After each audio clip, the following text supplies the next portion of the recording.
Ha? Sino yun? Ah, yun yung bagong piano teacher ni Nina. Ah, mukhang... Sobra ka, hindi naman siguro. Anong hindi? Tingnan mo nga itsura, oh. Parang galing munti. Munti? Oo, Muntinlupa.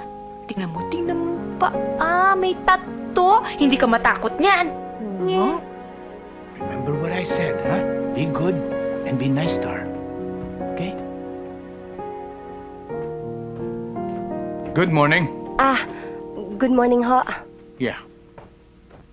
By the way, these are my kids, Darlene and Nina. Hi. Hi, excuse me, ah. Nina, siya si Miss De Vera. Siya magiging music teacher mo. Okay? Hi, Nina. You can call me Sam. Anyway, if you need anything, just ask for Lucia. Sige ha, sir.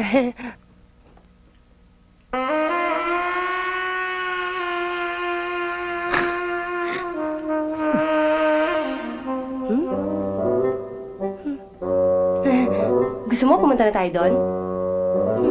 Hello? Halika na. Sabi ng daddy mo sa akin, marunong ka na raw mag-play ng piano kahit konti. Sige nga, mag-play ka nga ng piyasang alam mo.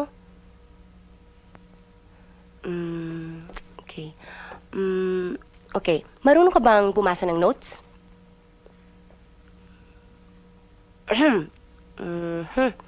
Okay. Kilala mo ba si Mickey Mouse? Kilala mo si Mickey Mouse? Di ba, palagi siyang hinahabol ng pusa. Alam mo, ganito yan pag hinahabol siya ng pusa eh. Tapos, sabi siyang hinihingal siya habang nilalakad. Tapos, nakakita siya ng bata. Tinanong niya yung bata. Bata? Nalulungkot ka ba? Tapos yung bata, hindi sumagot. Yumuko lang. Ikaw, gusto mo bang matawa?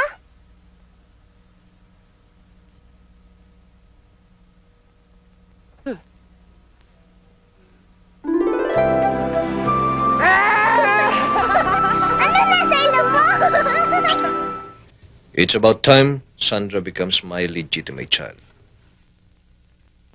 Kasal, Jim? Hindi. Jim? Walang kasal. Isipin mo ang kinabukasan ng ating anak. That has been my priority ever since. Alam mo yan, Jim. Lalaban ba ako? Magpapakababa ba ako ng ganito? Kakainin ko ba ang aking pride kung hindi dahil sa aking anak? Anak mo, anak ko. Kung hindi ka Sandra, tatanggapin mo kita rito. Magtatagal ka ba sa bahay na ito? At tatanggapin ko ang kahihiyang ito? Oh. Ilan taon tayo magkasama sa isang bubong, Christy? Dahil sa anak ko.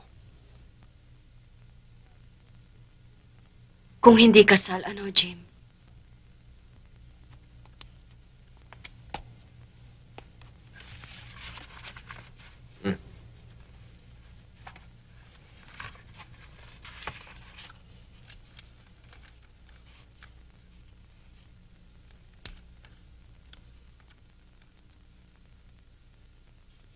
Jim, Madali intindihin ang dokumentong yan.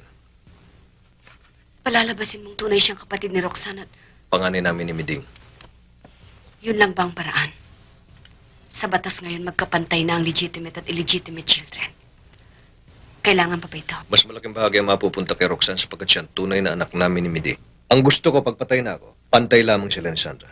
Mahirap bang intindihin yun? Pinatatawa mo ako. Ang totoo, pinagmamalupitan mo si Sandra. Ipinagkakait mo sa kanyang tunay niyang ina. Christy! Ikaw ang magiging malapit sa ating anak kapag hindi mo tinanggap ang proposisyon na yan. Inilalayo mo sa akin si Sandra. Inilalayo mo si Sandra sa isang maganda at maayos na kinabukasan.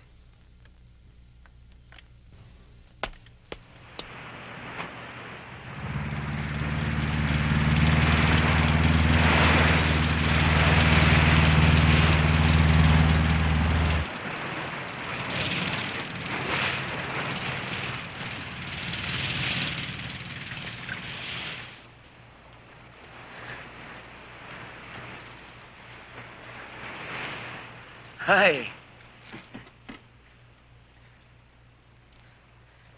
Ara? Bakit? Bakit ka umiiyak, ha? Di ko na malaman ang gagawin ko, Kuya Jake eh. Wala na akong matakbuhan para mahinga ng tulong. Napakalaki ng problema ko. Kung pakakasal ako dun sa Romy na yun, mabuti pa.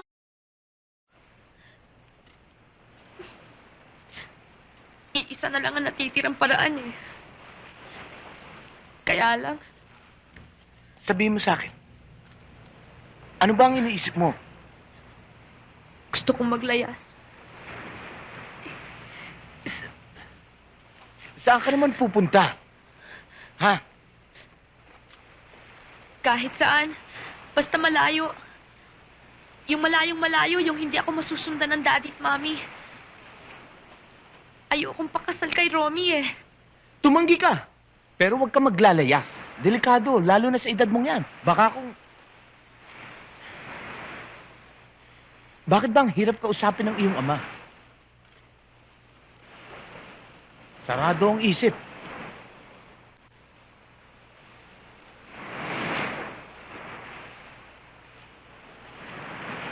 Marunong ka ba magtiwala?